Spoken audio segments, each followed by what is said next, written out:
Okay, hello everyone, and welcome to the 10th of 13 Hangouts on how to make 2013 the best year yet. As part of Self's magazine's 13 resolutions for a better 2013, we're here to help you learn how to get involved this year. I'm Chrissy Fasten, I'm the Vice President at Rock the Vote, and with us today is an excellent panel of individuals who work hard to drive engagement in a number of different ways. So I'd love for each of you guys to introduce yourselves, and then we'll get started on some resolutions on how people can get involved. Well, that's what I think this is. Alex, do you want to start?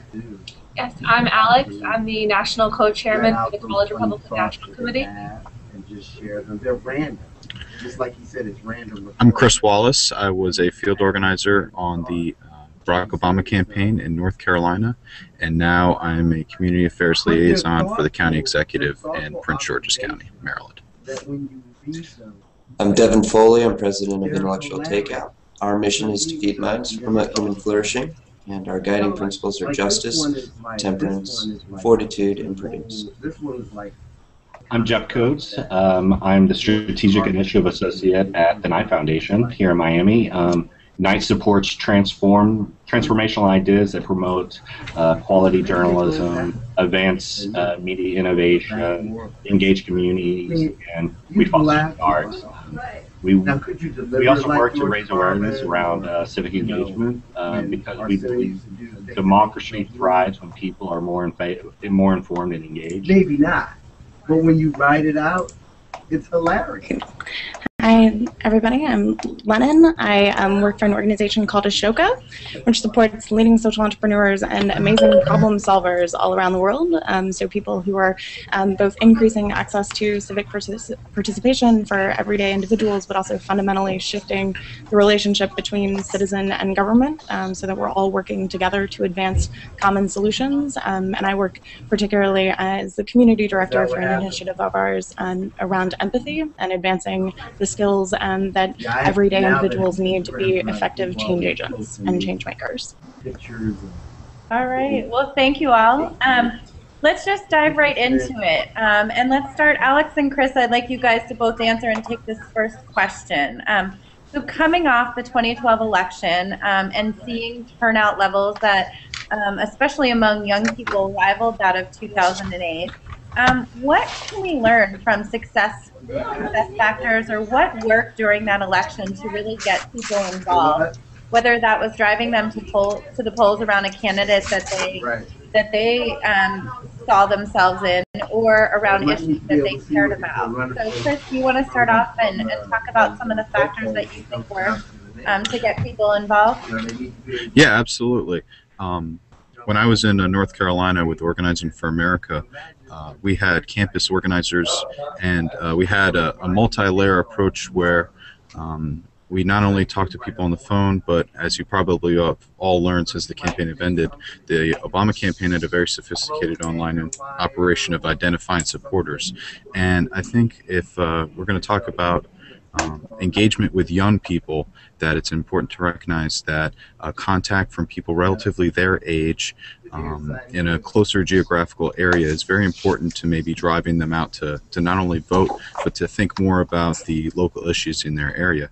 So I'll give you one example. We in the area of North Carolina where I was, we had a campus organizer at Appalachian State University, and so he was engaged with students every single day of the week. He not only registered them to vote, but then followed up with them once early voting began, made sure that they had a ride to the polls, discussed whatever issues that they might have with them, and connected with the local party leadership, which was really helpful for us where we were in Carolina. But I think it's just that's basically my thoughts. Yeah. Alex? Absolutely. And Alex, what did you see on the ground during the last election that proved successful? So the College Republican National Committee actually had our largest field program in the organization's 120-year history. We had 63 field representatives in over 20 battleground states targeting key Senate and congressional races, along with the presidential race, of course, and working with local parties to help out local candidates as well.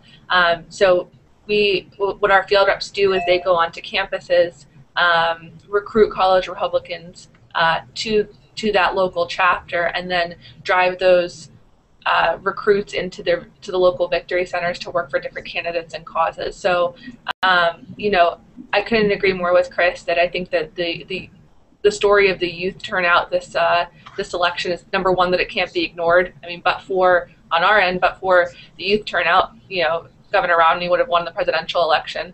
So that's just something very important for sort of the conventional wisdom out there, is that the youth vote is just absolutely something that cannot be ignored anymore. But also, number two is that, you know, that personal engagement really helps. It's, you know, it's no longer about strangers calling strangers. It's about, you know, kids going through their dorm and knocking on doors and trying to get people involved. And, you know, we've just seen that more people on our college campuses are likely to get involved just because their friends are, and because their friends are going to the college Republican meetings, or they're campaigning on the same weekend as they are. So that's going to be incredibly important in the upcoming elections for us to look into.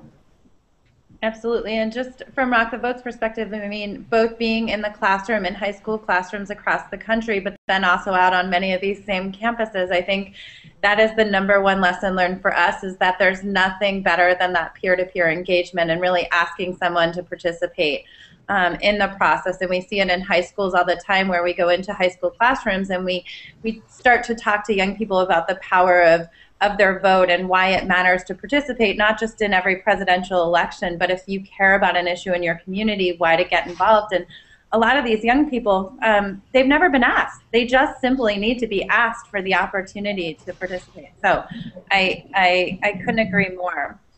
Let's just shift slightly from the presidential election to what we just came off of around the National Day of Service, right, a few days ago.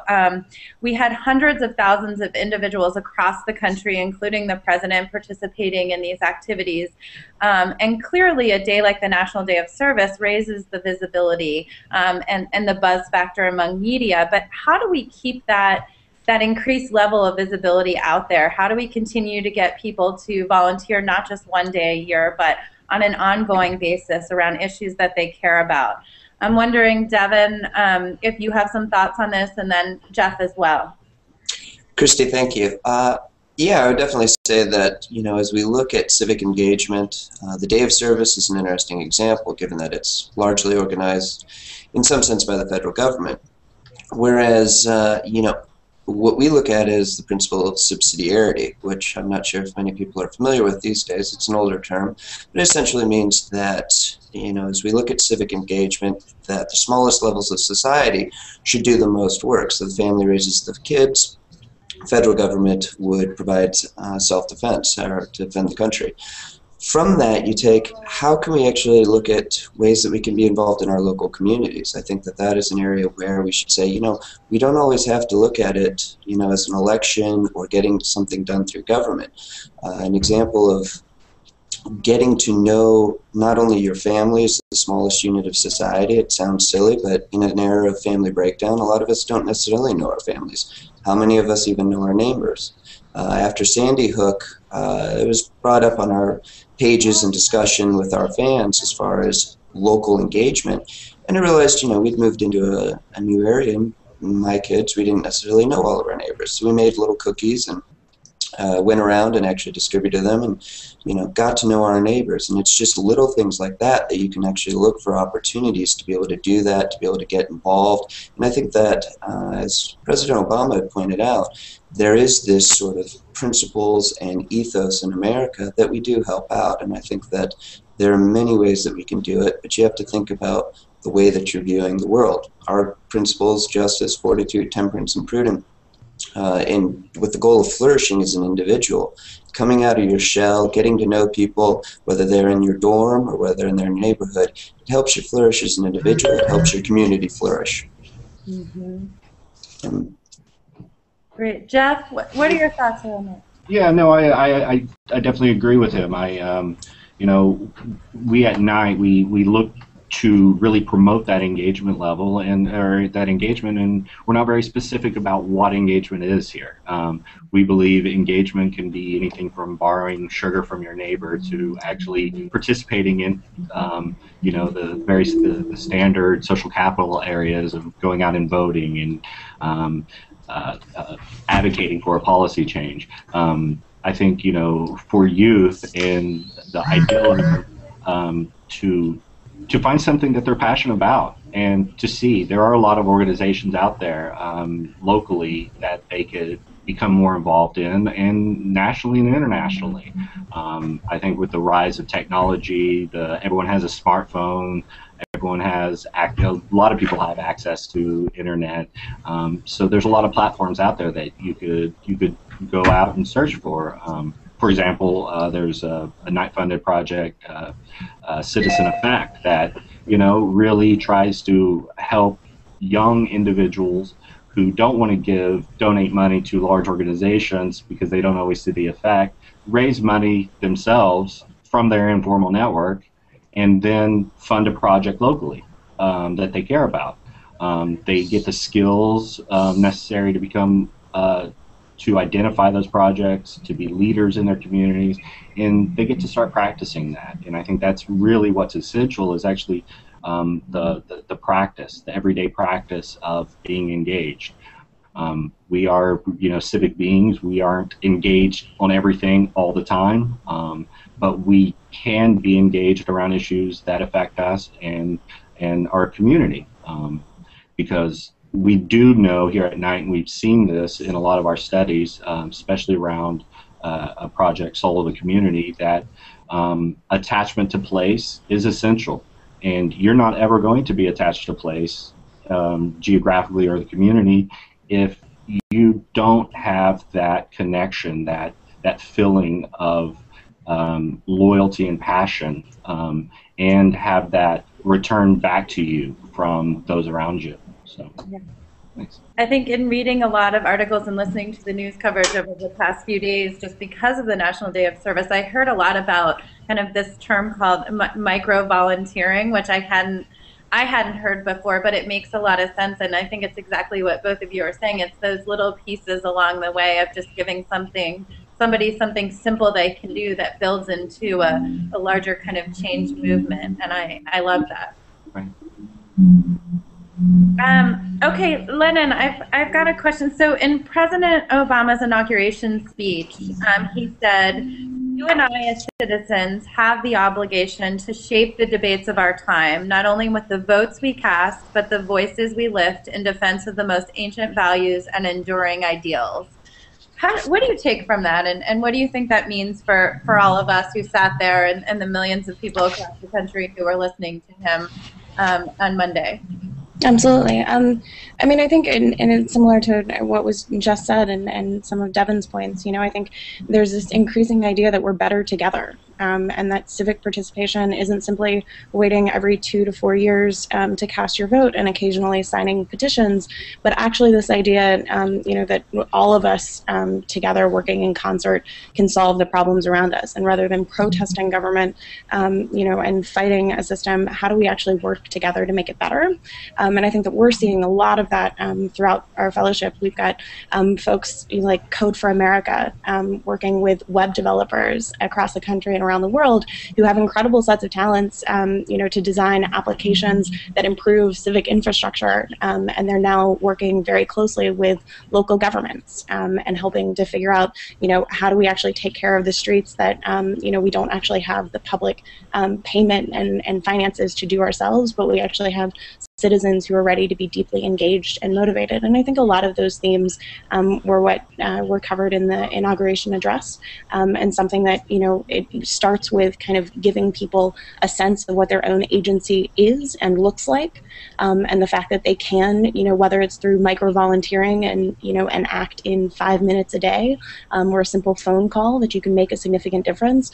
But it's also, I think, giving people the chance to realize that there are problems that, the government has found intractable for a very long time, that humans are actually really, really good at solving. And I'm thinking now there's a really powerful organization that I've become a little bit obsessed with out of Baltimore that's working with college undergraduates and graduate students for the most part. They surround kids after their 9th grade year, and we're talking about the kids who are on a track not only to not go to college, but certainly not to graduate from high school, maybe not to be alive by the time they're 18. These are kind of the bottommost kids who've many, who every system that they've engaged with have kind of has given up on them up until this point. And by having these college students go in and volunteer as their family members and commit to being there at 7 in the morning to make sure that that kid gets to school, and having another volunteer go in at 10 in the morning to make sure that they don't skip biology class, and really giving these kids for the first time in their lives a sense that they're cared about, you actually see incredible kind of turnaround results. And you see they've got 100% high school graduation rate and 100% college graduation rate at this point. So I think that that's the sort of ethic, that's not only represented in one organization at a time anymore, but really I think is beginning to kind of take hold of our national identity. And I think that that was very much what the president was speaking to. No, absolutely. And so I guess for folks out there who may be listening to us, and those out there who, I think we've all kind of mirrored that as a country as a whole, I think people want to do good, and they want to get involved, and they want to make a difference. And often that first step, as we all said, can be the most challenging. So I guess I want to toss this question out to each of you, but what is the way that they can get involved, either with the organization that you're working with or some of the grantees that you may be funding or projects, but how do we get over that first step and what may be a hurdle to their participation? So why don't we start with you, Devin, and then we'll kind of go around, and I'd love to hear how can people get involved? Sure, thanks, Christy. We have a very robust discussion and network on Facebook, if we're allowed to say that.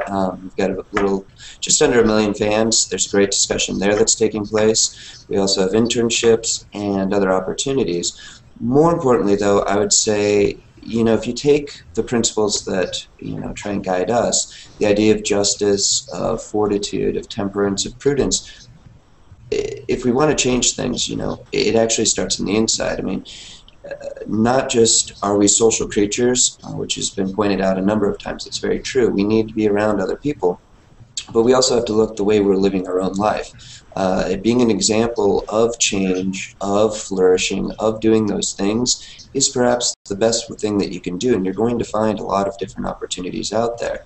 So while we are meeting, online and taking advantage of great technology, I would actually tell people, turn off the TV, turn off the screens, actually get out there and meet people. Don't just engage in the conversation online, but meet your neighbors. If you have kids, spend time with your kids. If you're a kid and you have a family, spend time with your family. Ask your dad, ask your mom, ask grandma, whomever. Tell me about yourself. Let's actually get to know each other and build up a society, because the more you get to know and build those social bonds, the more you're going to actually live your life and have that social feel and be more and more open to helping people. And that would be, I think, the strongest recommendation I can make to anybody. But if you do want to do things with us, we have internships, we have lots of opportunities to write, to be able to read and do research. So contact us, just go to intellectualtakeout.org. Awesome. And Jeff, let's turn to you. The Knight Foundation funds some really innovative projects across the country, and I think the first thing people may think of in general, volunteering is going to a soup kitchen or painting a school, and the reality is that, as we've all said, there's a lot of different ways that you can tap into your expertise, or like in Citizen Effect, you can go into your local community and actually create that change. So what do you think? Right. Yeah. There's quite a few out there, and a lot of it's the understanding that we are interdependent. We are interdependent among each other in the systems and the environment we live in. And organizations like Citizen Effect and Do Something and Mobilize.org, many of these organizations, really trying to tap into the desire for young people to become more involved. And it is a ladder of engagement. It does take time. There are steps, and and a lot of people worry about those steps. But when you find something you're passionate about and you care about, you go right to it, and it becomes easy. It becomes easier. There are organizations out there that help if you're very interested in, definitely the policy. So there's Turbo Vote, which is a Knight funded project that helps individuals, know what policies are happening in the region, where the where the polling stations are, information like that, just to get more information. Technology is only a tool for our basic way that we try to live our lives. It helps us get over those hurdles sometimes of time, of distance, stuff like that. You have to make the decision yourself. It's an internal thing, and it's no technology will create the perfect situation to be engaged all the time. What it does is just helps you out to spread that. So, go to knightfoundation.org, look at a lot of the projects that we have around technology for engagement, around open government, a lot of our other very community-based ones in the 8 communities we work around here in the United States. Yeah. No, very helpful. Chris and Alex, I'm going to kind of shift to you guys. I know for us here at Rock the Vote, coming off of a presidential election, and we registered 1 million people, and now we've got to get them to continue to engage, right? So it's not just registering and then forgetting about it, but how are we now mobilizing those 1 million people? And I'm sure you guys have large lists too of all the people you engaged in the campaign. So what do you do now, and how do you direct all of that really positive energy coming off of a presidential? Alex, do you want to go first? Sure. Well, what we're going to be doing at the College Republican National Committee is increasing our presence online to target all of these new voters. I mean, the benefit we have to being a youth organization is that most of our membership just happens to be online engaging anyway. So whether we can ask these people to register to vote or to get them involved in other causes that we believe in, that's what we're going to be doing. And in terms of just more generic advice about how to stay involved politically, I know that for anyone who's ever stepped into a phone bank or walked a few precincts, that first time is really tough. It's difficult to overcome sort of your apprehensions about talking to people that you don't really know that well, and asking them to support your cause and potentially being met with hostility. So I would just encourage younger voters out there who want to stay involved, just start small. 2013 is a great year to get involved locally because there isn't a lot going on the federal level, and it's easy to get involved in these local races that really do matter and are going to make do have policy implications for that person's state or municipality. So to get involved that way, and to just start with your street, start with the numbers and the names and the faces on your street, in your dorm room, anyone that you're kind of close to in your circle, in order to stay involved. Yeah, I would definitely echo off of what Alex said with start locally, because as we all know, politics is local. All politics is local.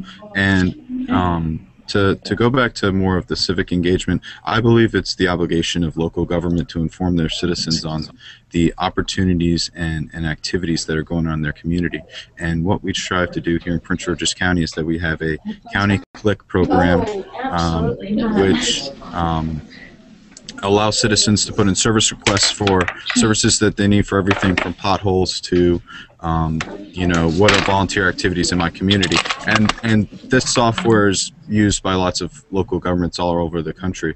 And what we're attempting to do in Prince George's County is to build up our database of volunteer opportunities and nonprofits that are doing work in the community, so that people can just access County Click, see what's available, see when it's happening.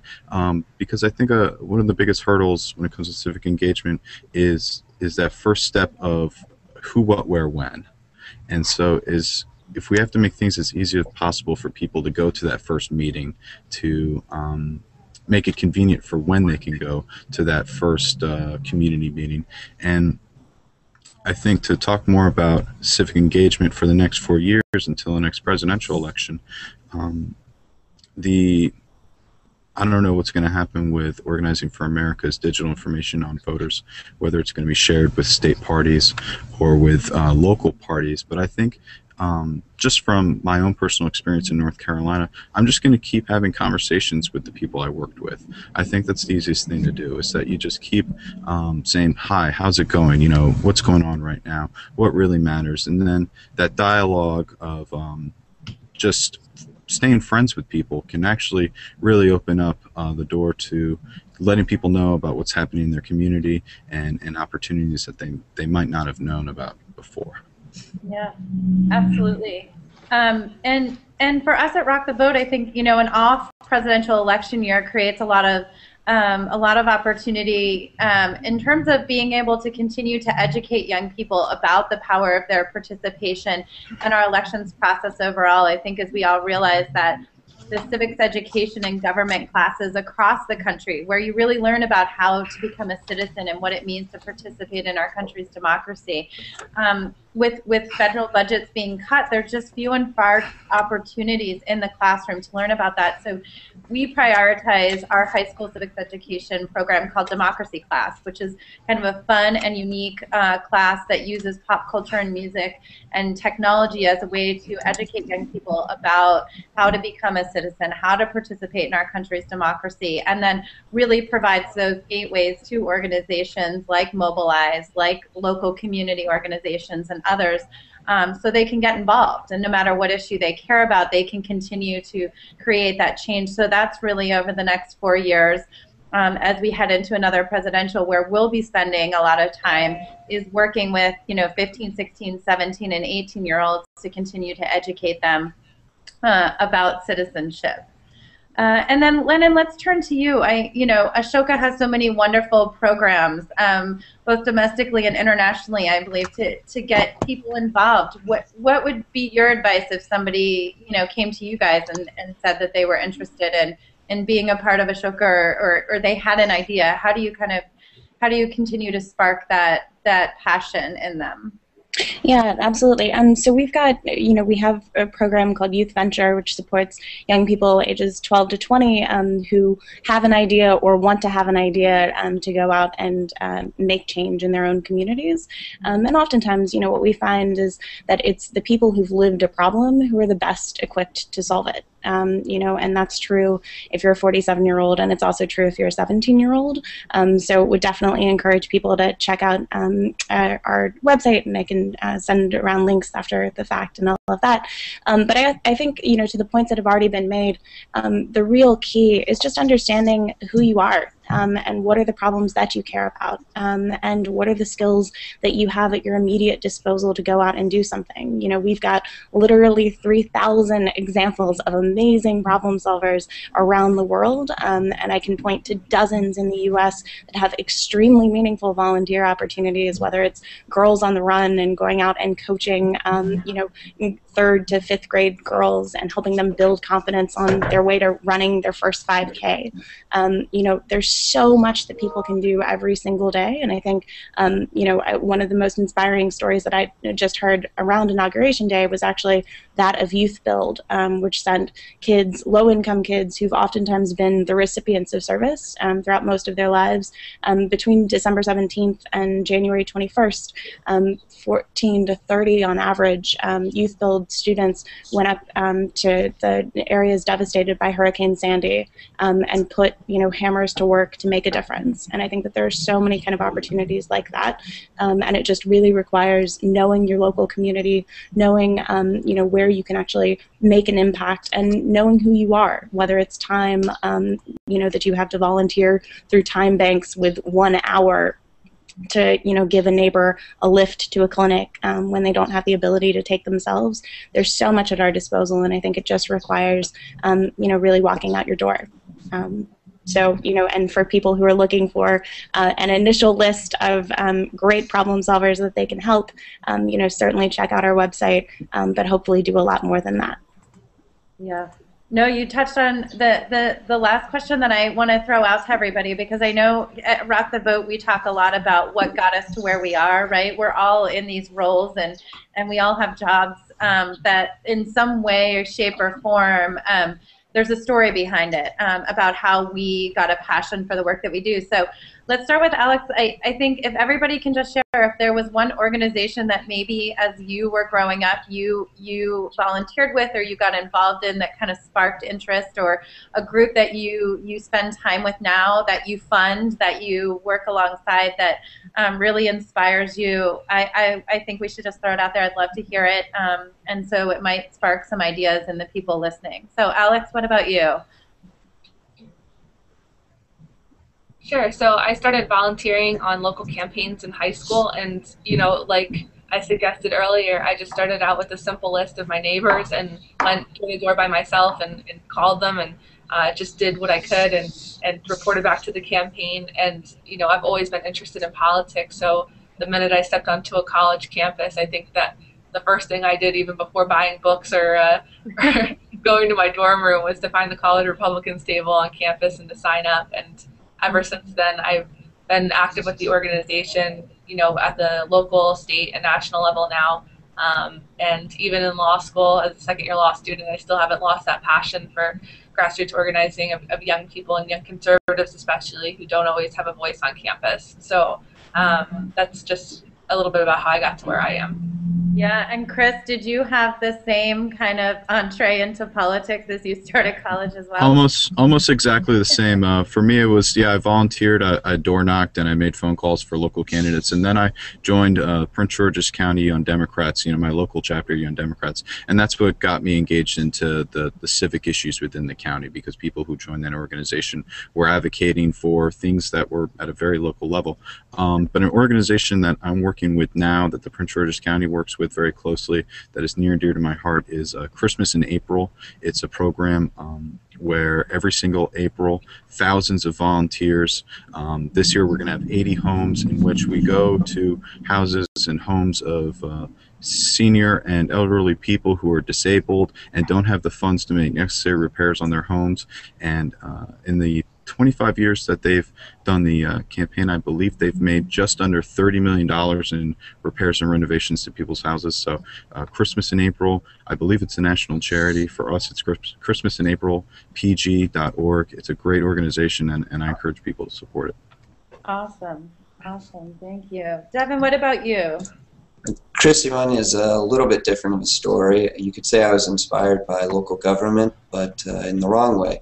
My mother was divorced early on in life. We lived in a mobile home in the country, sandwiched between a chicken farm and a cattle ranch, a dairy farm actually. And she basically bought some land and then was going to put another mobile home on it.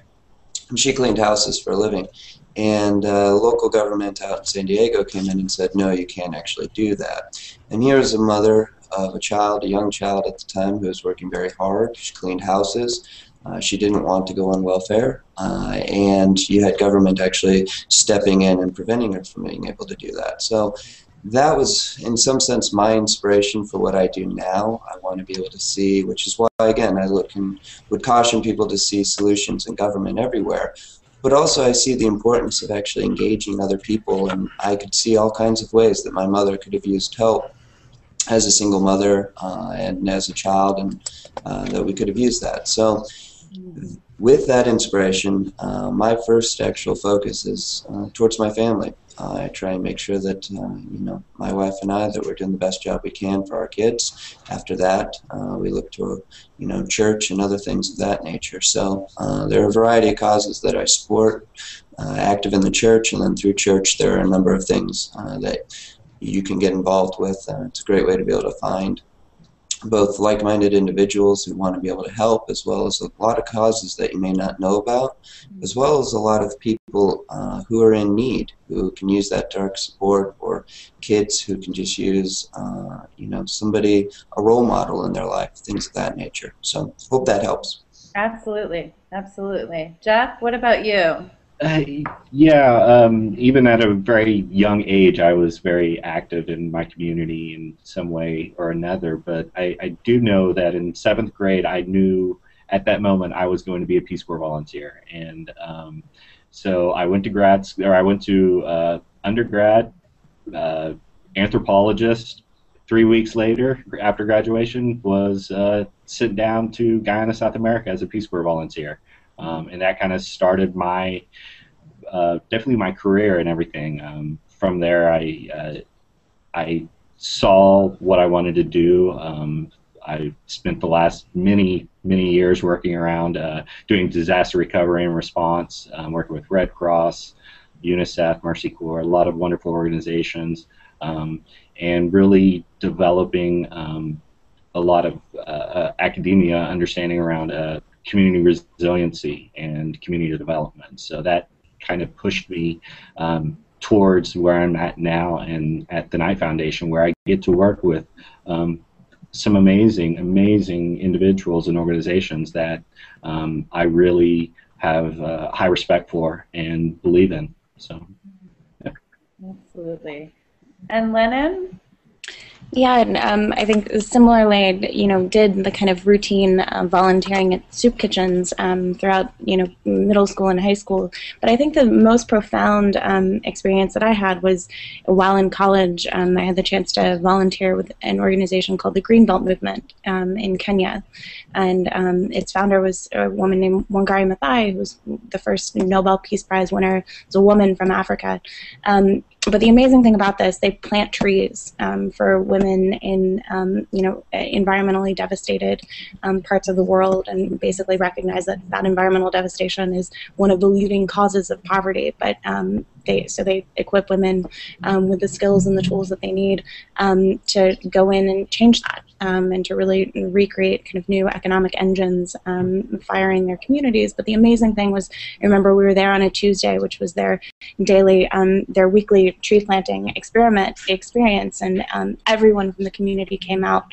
And this is, part of kind of the routine, and it was the most profound experience that I've had of seeing the kind of community that I want to be a part of, as neighbors get together and laugh together and get dirty together and work together and see together, literally the fruits of their labors, and then get to partake in that. And I think, now we have, you don't have to go to the Kenyan highlands to have an experience like that, that there are so many different things that, we can do in our own neighborhoods to really get to know our neighbors, and to kind of open our doors, whether that's inviting somebody over for a cup of tea, I think is an absolutely legitimate volunteer opportunity and experience.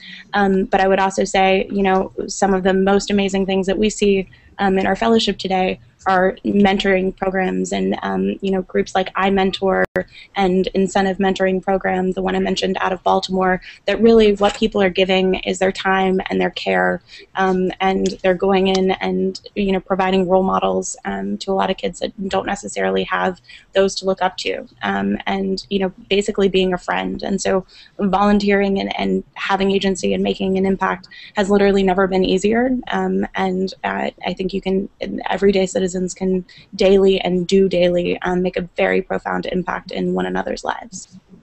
Absolutely, absolutely. And I think like many of you, for me, I tried a variety of organizations. I wasn't exactly sure what I wanted to do, and I started off with groups like Special Olympics and Best Buddies and the Washington Literacy Council. And I think, for me, I work with a number of different organizations, and I think I've always chosen in my career path, even before here at Rock the Vote, I spent many years in an ad agency that was really working on kind of social issues and how we could, run public service campaigns around issues that we cared about. And so it is kind of driven into all of the work that I've done. So I guess with that, I'd love to throw it out. If anybody has any final thoughts or comments they'd like to share, I'll turn it over to the group.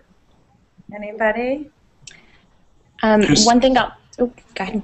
Oh, I was just going to say thanks, Christy and Rock the Vote, for giving us this opportunity. It's great to be able to do, and I enjoyed the comments from everybody. I think that there's a great idea as far as everybody coming together, both in their communities and then as well in getting active politically too, which is great. So, Absolutely. Fantastic ideas. Absolutely, and we'll continue to share. I think we'll all be putting out, I'm sure, on our social networks ideas. I know we try and put out there if we see a really great opportunity or a website that seems to kind of bring people together around different issues. We'll keep kind of putting it out there for folks to join when we see good ideas, and I hope all of you will too. Lennon, did you want to say something as well? Yeah, just to second Devin, thank you so much to Rock the Vote for hosting this. And but the second kind of piece, just a plug for one of our fellows, a guy named Eric Dawson in Peace First. They've just launched the Peace First Prize, and they're looking now for young people ages 8 to 22 who are daily advancing peace in their own neighborhoods and communities. There's a fellowship program. They're offering up to $50,000 to 10 young people doing extraordinary work who are really have, are in a position to kind of change our attitudes around what young people are capable of. And I think especially in light of Sandy Hook, it's important, yes, that we, work with our governments to ensure that such situations don't happen again. But it's also really important that we push the dialogue towards pro-peace and towards advancing, stories of the solution makers and the change makers in the world. So for anybody who knows someone or is someone who would be suitable for that fellowship, I definitely encourage you to check out peacefirst.org. And thank you all for being a part of this. Awesome. Awesome. Great, thanks. Thank Well, you. Thank you, everyone, for joining us. This has been really helpful as a way to begin to think about ideas for getting involved, no matter what issue you care about. Please continue to submit your questions on the event or in the community that we started called Get Involved 2013. We'll put a link up after the event and hope that we can continue to be a resource for all of you. Also, be sure to follow Self Magazine and the schedule of the remaining 3 resolutions, one of which I think is today as well. So thank you again, and we'll see you all online. Thanks a Great, lot. thank you. Thanks, everybody.